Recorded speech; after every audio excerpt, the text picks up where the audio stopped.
Muito bom dia e que Deus abençoe a sua vida. Nós estamos nesta semana realizando a semana do esconderijo do Altíssimo. Nós estamos falando do Salmo 91. Onde é esse lugar? Onde é o esconderijo do Altíssimo? É o lugar de proteção. O Salmo 91 é um salmo que fala de proteção.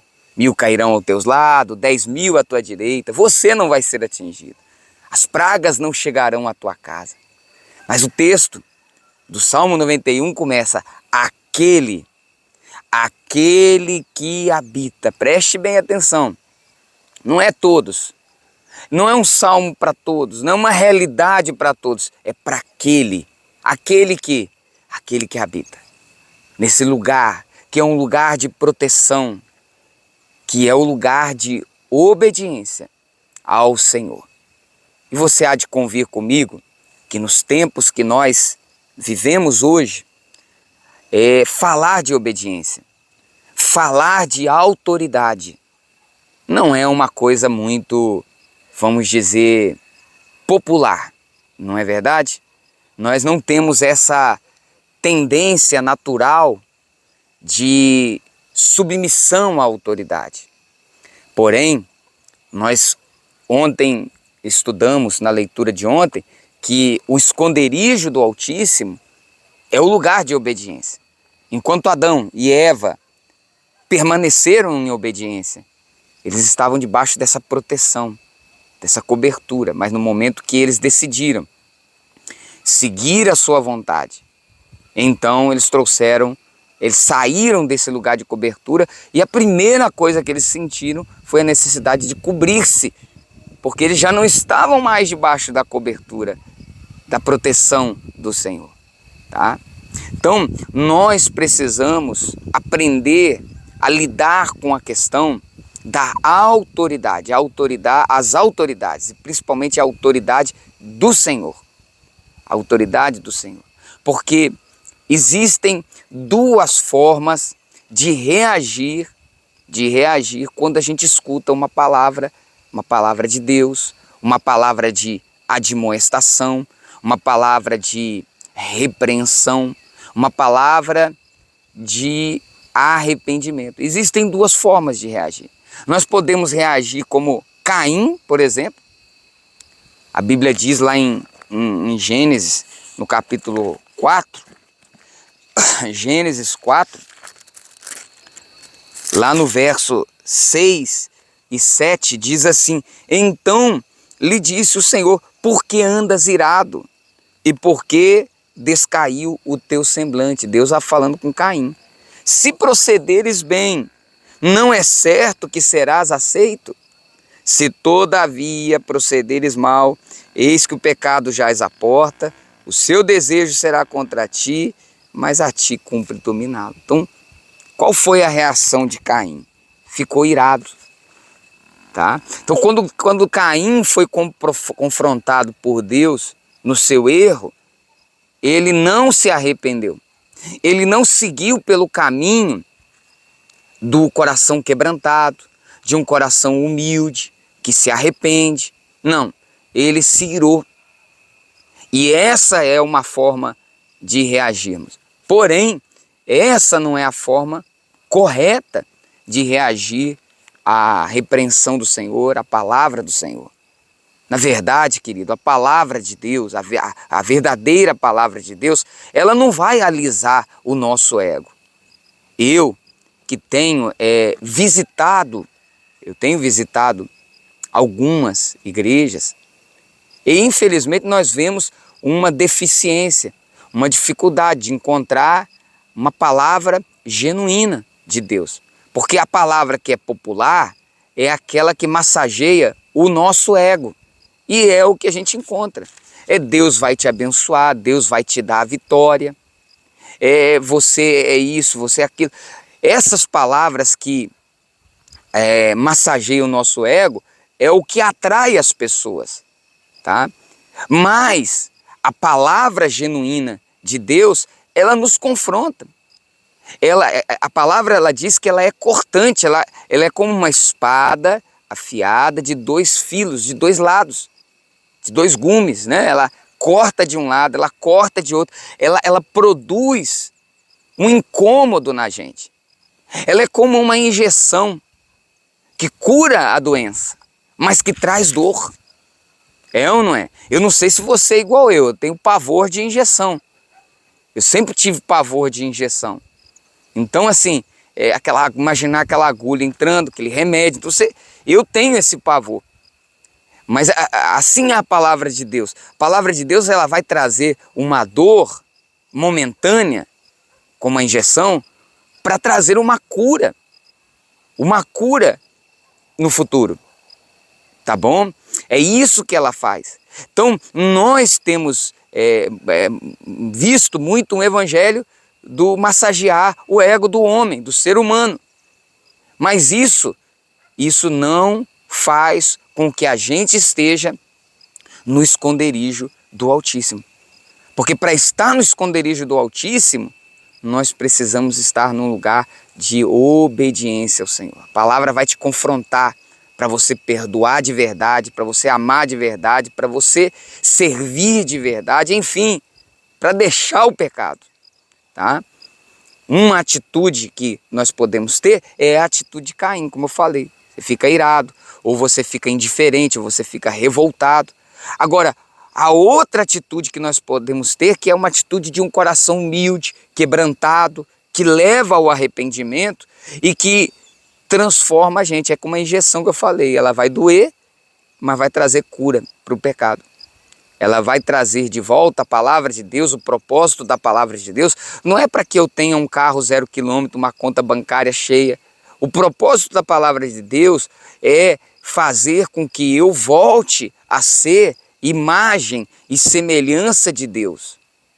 É que o ser humano volte a ser imagem e semelhança de Deus. E isso só é possível através do confronto com a palavra, através de um coração quebrantado e humilde, que faz com que haja um verdadeiro arrependimento, que foi o que aconteceu com Davi. A outra forma de reagir à palavra é como Davi, por exemplo. Quando Davi é confrontado pelo profeta Natan, lá em 2 Samuel, capítulo 12, no verso 11, você vê em Davi um coração quebrantado. Ele é rei, ele está na posição de rei, mas ele, diante do profeta, da repreensão, do confronto, o profeta não chegou ali para alisar o ego do rei. Ah, eu vou alisar o ego do rei, tá? Porque o rei é muito bom, o rei é um homem de Deus, e eu vou alisar... Não, ele foi lá para falar real com ele. Ele não foi lá para alcançar um favor do rei, dos políticos. Não, querido, não. Quem dera nós tivéssemos profetas como Natan, que quando tem a oportunidade de estar diante de uma autoridade, seja o presidente, seja um prefeito, governador, que não estivesse ali para alisar o ego dele, mas para ser boca de Deus, para levar aquele homem que está ali sob autoridade a uma realidade, a um arrependimento. Não é verdade? Então é isso que nós precisamos, profetas como esse, que têm essa coragem. Porque Natan, além de correr o risco de perder ali alguns privilégios com o rei, ele corria o risco de perder até a vida. Era o rei, ele estava diante do rei Davi. Mas o texto diz assim, ó, capítulo 12, 2 Samuel 12, 11. Assim diz o Senhor, o profeta está dizendo, eis que da tua própria casa suscitarei o mal sobre ti. Tomarei tuas mulheres à tua própria vista e as darei ao teu próximo, o qual se deitará com elas em plena luz deste sol, porque tu o fizeste em oculto, você fez em oculto, mas eu farei isto perante todo Israel e perante o sol. Então disse Davi a Natan, pequei contra o Senhor.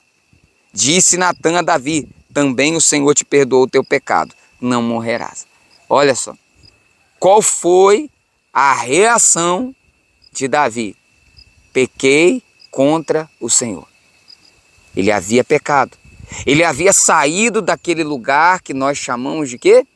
Abrigo do Altíssimo, do lugar de obediência. Ele desejou e possuiu a Betseba, mulher de Urias, seu soldado. Depois ela ficou grávida e ele, para ocultar o seu pecado, mandou matar o soldado. Nós precisamos entender que o pecado faz com que a gente saia desse lugar de proteção. Esse lugar que é chamado no Salmo 91 de abrigo do Altíssimo. E eu quero orar por você aqui agora. Qual tem sido a sua atitude? O que você tem buscado? Você tem buscado de Deus o quê? A sua vontade? Porque a gente chama de bênção é quando Deus faz a nossa vontade. Então você ora, pede alguma coisa, recebeu, você fala, Deus me abençoou. Mas o que nós estamos buscando? Que seja feita a nossa vontade. Bênção é que Ele faça a nossa vontade? Ou bênção é a gente procurar fazer a vontade dEle? Tá? Vamos meditar nisso. Essa palavra é para você, é para mim, para cada um de nós. Vamos orar. Pai, em nome de Jesus, que a gente não tenha esse coração de procurar a nossa vontade. Não, Senhor. Bênção não é quando a gente tem uma resposta a algo que pedimos. Bênção é quando nós obedecemos ao Senhor, ainda que a gente tenha que perder. É isso. Isso é bênção. Isso é estar debaixo da cobertura, do abrigo do Altíssimo. E é esse lugar que nós queremos estar. Pai, em nome de Jesus, tira todo o ego, todo o orgulho, tudo aquilo que provoca a ira, a indignação, porque essa é a nossa realidade, a nossa natureza é essa. Quando somos confrontados no nosso erro, não queremos aceitar. Não queremos aceitar. Oh, meu Pai, nos perdoa. Me dá um coração quebrantado, humilde, que se arrependa verdadeiramente. Porque eu quero estar em Ti, Pai, na Tua presença. Eu oro por cada irmão que está acompanhando esta oração. Eu oro, meu Deus, para que aquele que saiu desse lugar, que saiu do abrigo do Senhor, que ele possa voltar agora através de um quebrantamento e de um arrependimento verdadeiro. Em nome de Jesus. Em nome de Jesus. Cura as feridas. Cura as feridas. Cura os doentes, Pai. Essa pessoa que tem uma dor de cabeça constante e está acompanhando essa oração, que hoje ela receba essa cura. Que essa dor, essa enxaqueca, que nenhum médico consegue encontrar explicação, o Senhor venha agir ali nas células, no corpo, na área que precisa mudar e cure ela. Doença, saia desse corpo agora. Em nome de Jesus, abençoe essa jornada, esse dia de hoje, que as portas que estão fechadas, elas se abram e que o Senhor guarde a vida de cada irmão que acompanha esta oração. Amém e amém. Glória a Deus. Abençoe esse copo com água também, Senhor. Em nome de Jesus. Pode beber da água. Beba da água. Seja abençoado. Forte abraço. Deus abençoe. E até amanhã com mais uma mensagem falando sobre o abrigo do Altíssimo.